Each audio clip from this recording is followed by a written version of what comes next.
Well, hello, it's Alistair here, and this is just a quick video of part of my trip to Normandy, and it's a first in some ways, possibly first because this is one of the first videos I've done like this, but then secondly because of a couple of other things. Now, as you can probably see behind me, I'm in a Commonwealth War Graves Commission cemetery. Don't know if you can see on the book there, it's St Manville, which is near Tilly-sur-Seulles, which is something you'll realise I can't pronounce anything in French. I do try, but I can't do it. But one of the reasons this is the first is that I'm here in the Commonwealth War Graves Commission cemetery absolutely by myself. Now, I'm often been in them before when there's hardly anyone here, but this is literally the first time I've been here by myself. Just dropped my daughter off down the road at Caen Airport, just waiting to make sure she gets away. Went onto the Commonwealth War Graves Commission website, Commonwealth War Commission app, and it came up that there was a cemetery down here.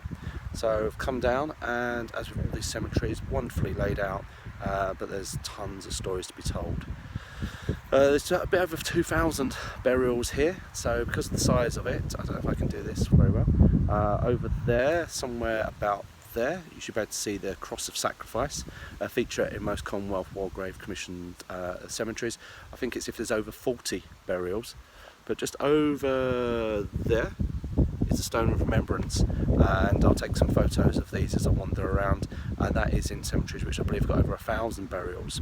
Now, of the 2,000 or so burials here, and we can just pan around a bit here, there is approximately 500 Germans buried up here, but the rest of these are mainly from the fighting between here, Tilly-sur-Seulles and Caen in late June, early July in 1944.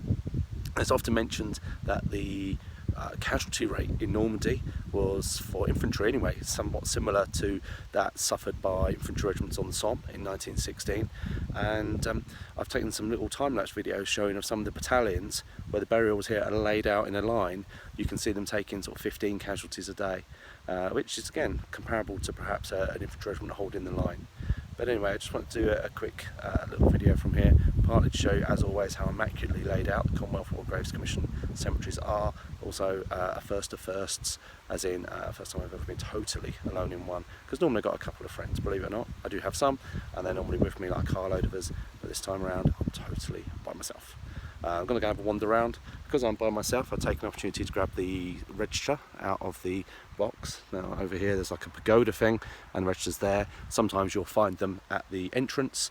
Again, they're not in every cemetery, particularly very, very small ones tucked away with only a few burials, but something of this size, it's always a good chance to have a little look for the register.